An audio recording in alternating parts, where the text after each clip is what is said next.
नमस्कार दोस्तों, चलिए जानते हैं मध्य प्रदेश के तमाम बड़ी खबरों को केवल 5 मिनट में। लेकिन उससे पहले आप ये वीडियो कहां से देख रहे हैं हमें कमेंट बॉक्स में जरूर बताएं। साथ ही वीडियो को लाइक करके चैनल को सब्सक्राइब जरूर कर दें।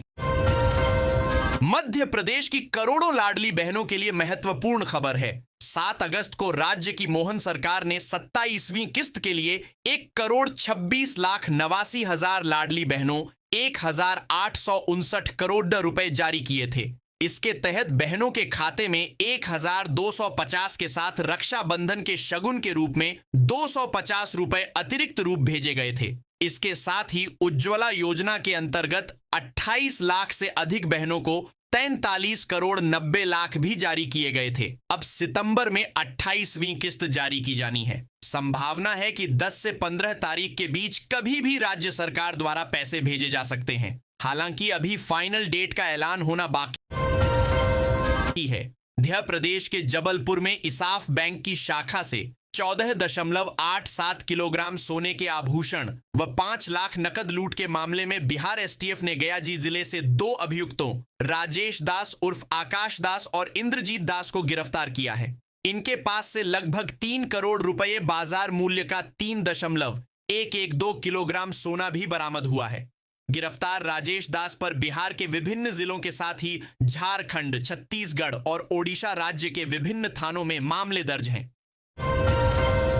मुख्यमंत्री डॉक्टर मोहन यादव ने कहा है कि आज हम डिजिटल युग में जी रहे हैं। सूचनाओं और घटनाओं का प्रसार बड़ी तेजी से होता है। ऐसे दौर में सोशल मीडिया इन्फ्लुएंसर्स और कंटेंट क्रिएटर्स की भूमिका बेहद अहम है। उन्होंने कहा कि आप लोग जो भी कंटेंट वायरल करेंगे वही समाज तक पहुंचेगा। इसलिए अपने प्रभाव और ताकत का समाज हित में सही दिशा में सदुपयोग करना आवश्यक है। उन्होंने आगे कहा कि सभी क्रिएटर्स को अपने दायित्व को समझते हुए अपनी ऊर्जा का इस्तेमाल समाज और देश के विकास में करना चाहिए। यही सच्ची समाज सेवा है। उन्होंने कहा कि सोशल मीडिया की पहुंच और प्रभाव का उपयोग शासकीय योजनाओं और विकास कार्यक्रमों को जन जन तक पहुंचाने में किया जा सकता है। इसीलिए हमारे सरकार प्रदेश में सोशल मीडिया के जरिए पब्लिक नेटवर्किंग को बढ़ावा दे रही है। मुख्यमंत्री डॉक्टर यादव ने क्रिएटर्स से कहा कि वे सरकार के कामों को भी जनता तक पहुंचाए। सरकार क्रिएटर्स को सभी जरूरी मदद और सुविधाएं प्रदान करेगी। मुख्यमंत्री डॉक्टर यादव ने घोषणा करते हुए कहा कि अब मध्य प्रदेश में स्टेट क्रिएटर्स अवार्ड दिए जाएंगे। इसकी रूपरेखा जल्द ही तैयार की जाएगी। देश में स्वदेशी की चर्चा जोरों पर है।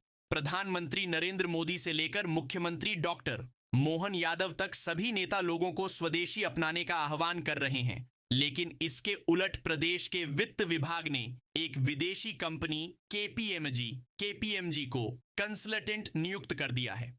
इस निर्णय से राजनीतिक और प्रशासनिक अधिकारियों के बीच चर्चा तेज हो गई है।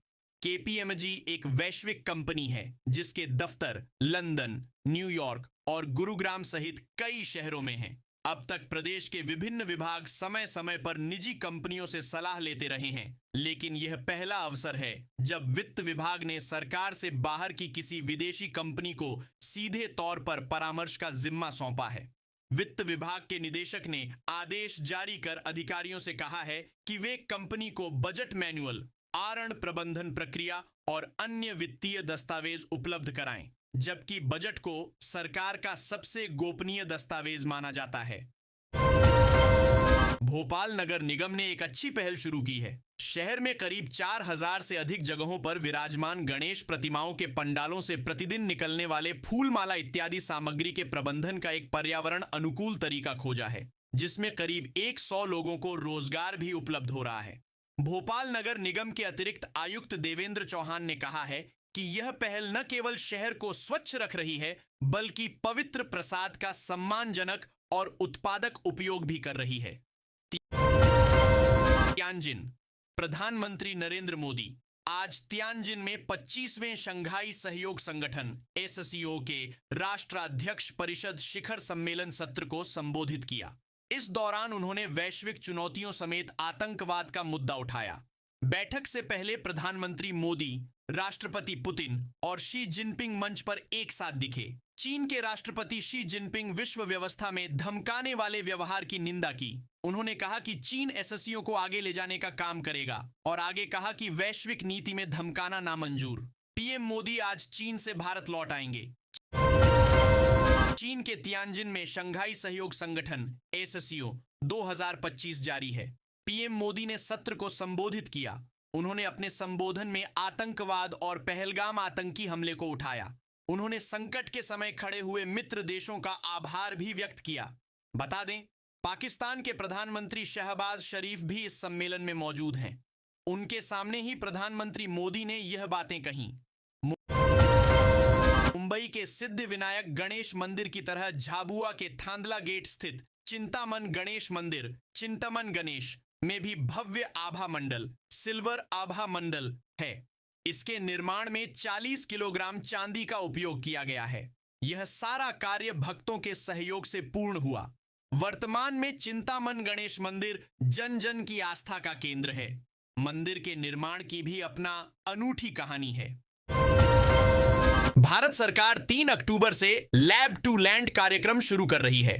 वैज्ञानिक सीधे गांवों में पहुंचकर किसानों को रबी फसल के खेती के लिए नई तकनीकों, उन्नत बीजों, मिट्टी की सेहत और कम लागत में ज्यादा उत्पादन के तरीकों के बारे में बताएंगे। इससे न केवल किसानों की आय बढ़ेगी, बल्कि वे सरकारी योजनाओं का लाभ उठाकर अपनी खेती को और बेहतर बना सकेंगे। अगर आप मध्य प्रदेश में रहते हैं और खुद का बिजनेस शुरू करना चाहते हैं तो ये खबर आपके काम की है। बिजनेस या खुद का काम शुरू करने में परेशानी आ रही है तो आपको बता दें कि आप मध्य प्रदेश सरकार द्वारा चलाई जा रही खास योजना से मदद ले सकते हैं।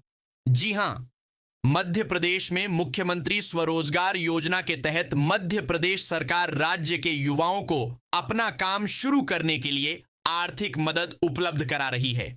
इस योजना के तहत आप 10 लाख रुपए तक का लोन लेकर एक सफल बिजनेसमैन बन सकते हैं।